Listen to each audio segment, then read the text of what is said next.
So try muna natin to kung saan tayo lalabas dito, kasi konting ahon na lang to eh. Kung doon tayo pumunta sa may Kalumala, doon natin inumpisahang bumaba, dito tayo lalabas sa parting ito.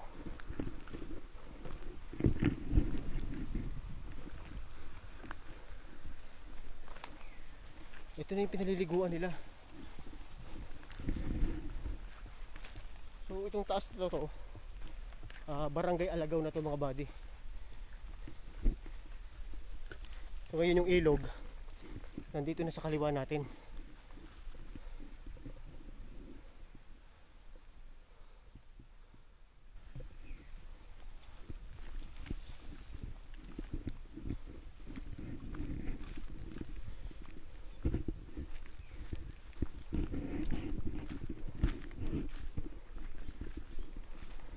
Ito yung ilog oh.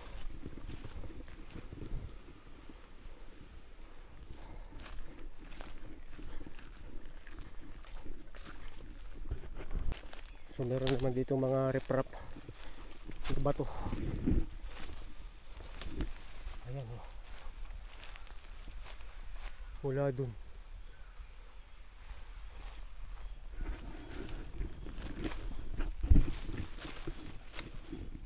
Tapos liliban ulit tayo dito.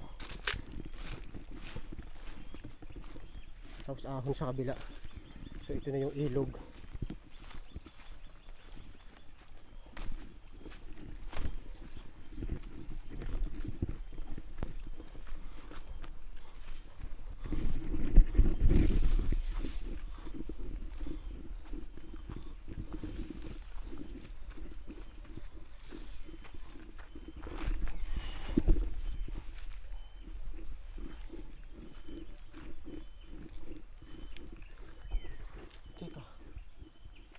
Nawala yung ilog ah. Ito. Nandito sa parte na to.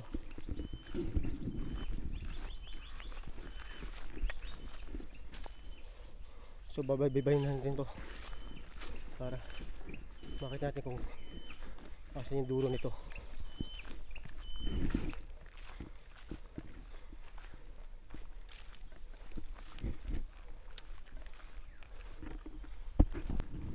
Ganda sa parteng ito ng kagubatan no? So ilog pa rin to, pero parang steady na yung tubig dito mga buddy.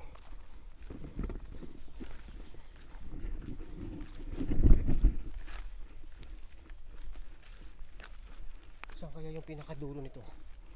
Kasi yung nandun sa kabila sa may Bagilawa,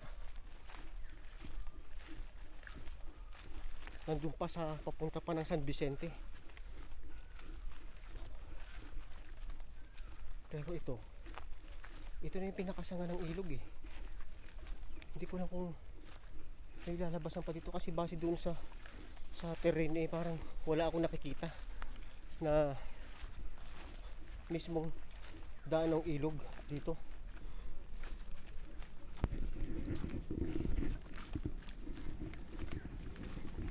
Ilog oh.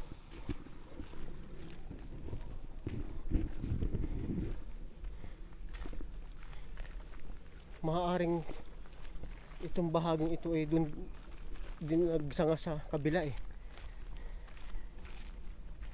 Wala tayong nakikita eh. Pero mahina na dito yung agos ng tubig. At ang trail ay naputol ata dito. So hindi na nadadaan ito ng tao. Oh.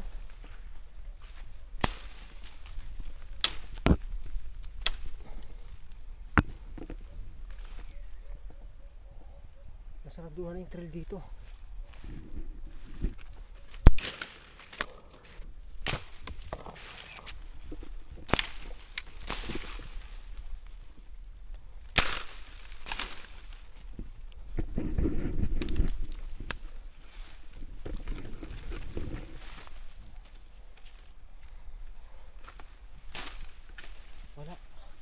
dead end dito yung trail.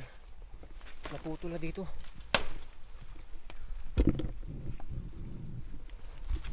Pero yung ilog papunta pa dun sa kabila, oh.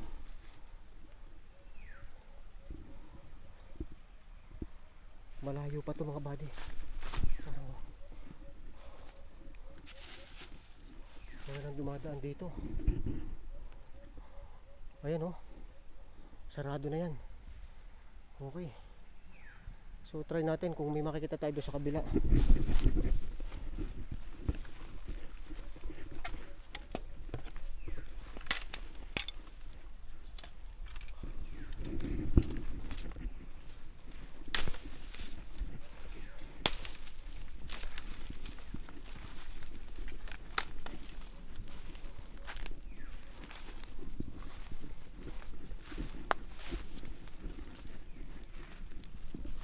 Baka lang. So yung mga taga-Alagaw dito dumadaan sa trail na to. Ito dito. Dito sila umaahon.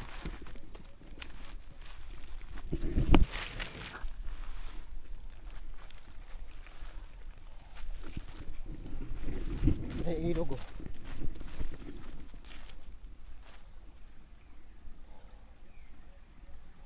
Maaaring may isa pang trail dito sa parte na to.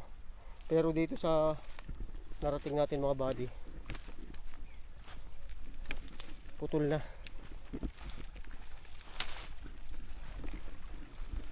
Ayan, ito ang ilog.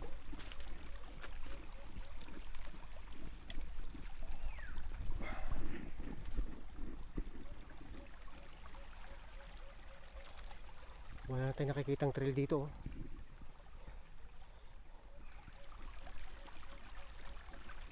Kahit dito sa parting ito.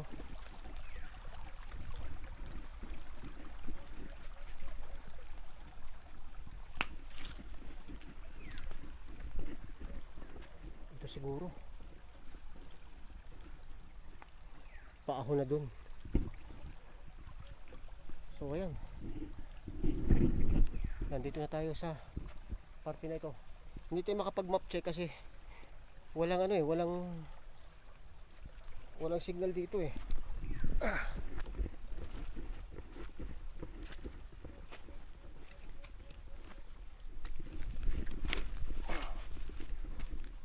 Ay, ito. Ayan. So ito na yung paahon papunta dun sa kabila.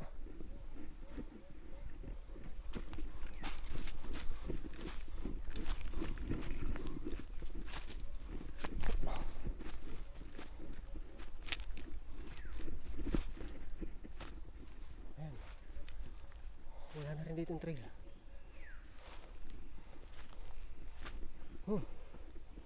May amoy amoy pusa. May tae ng pusa.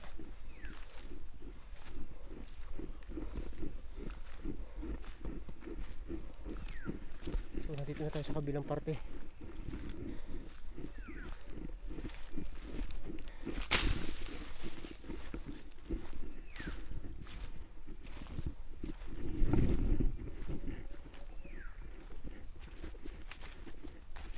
So siguro hanggang dun yan.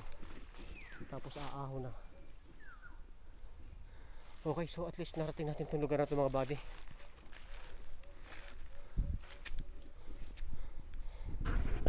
So meron pang umaagos hanggang dun sa parte na yun ng mga buddy, oh.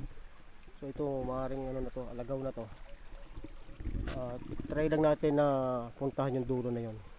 And then balik na rin tayo.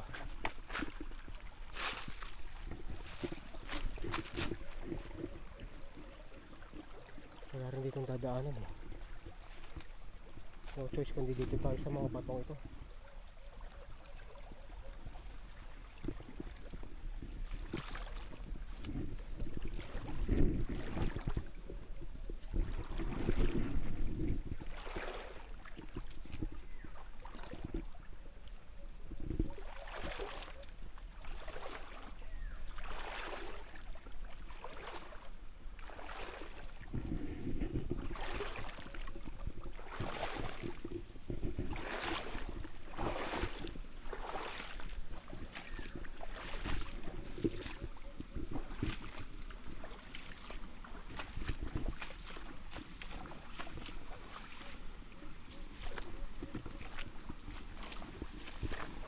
maganda rin sa parte na to.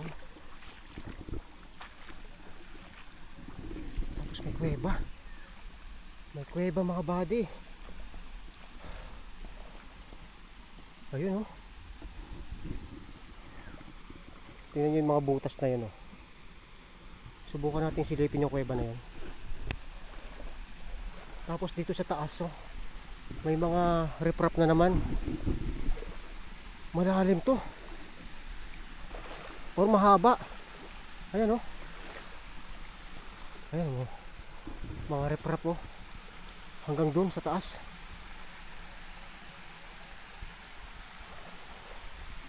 Grabe to.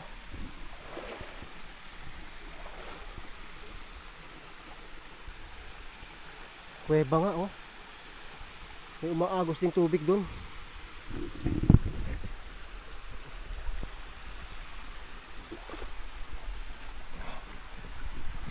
Oops.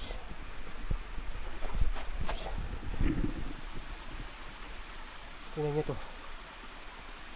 Ito natural cave to mga buddy. Malalim.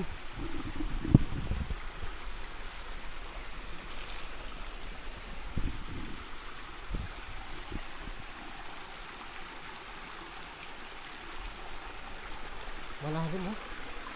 Hanggang doon sa dulo. Ayan.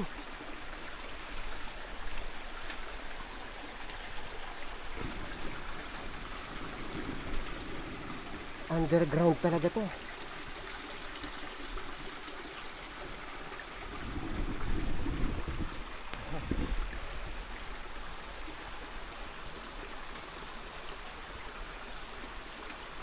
Grabe to.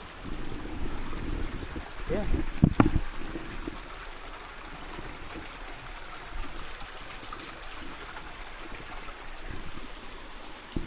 Tapos dito sa taas medyo madulas sa dito eh oh.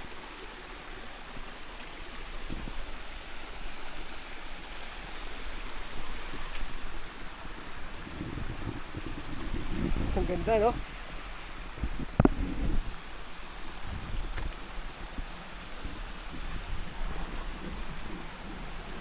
Oh my God.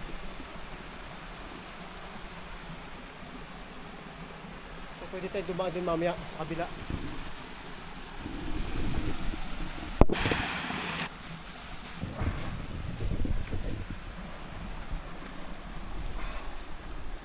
So nasa ilalim nito yung kuweba. So natural cave to mga buddy no. Ayan oh. Riprap na naman. Imagine dito sa tinutungtungan natin na ito, guang siya. Tapos hanggang dito yung bakod na to. Wow. Ito talaga ang hindi natin masasabi na 10 years or 20 years lang itong nagawa. Kasi hanggang dito at saka matagal na to talaga.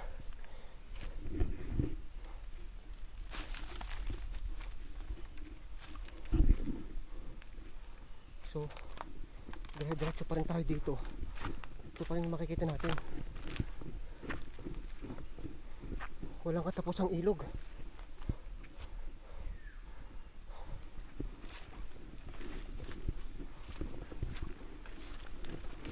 Ayan. So dito maaaring lumulusot yung tubig na nakita natin doon sa bunganga ng kuweba. Dito dumadaan sa ilalim nito. Okay, so hanggang dito na lang tayo mga buddy. At doon tayo magpapahinga sa nakita nating layon.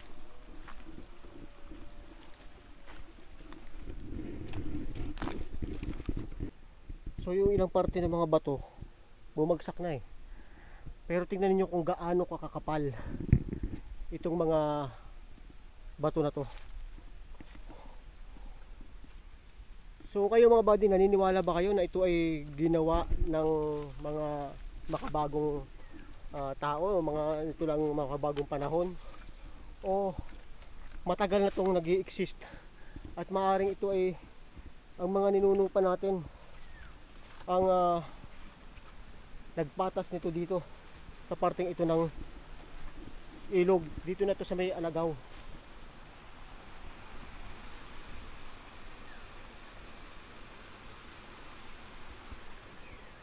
Maaari yung pag-ahon ay doon, may trail doon ano, pero hindi na natin yan na babaybayin. At dito na lang tayo sa parteng ito. So yung kuweba ay itong mismong tinatatayuan natin. Nandun naman yung bunganga niya.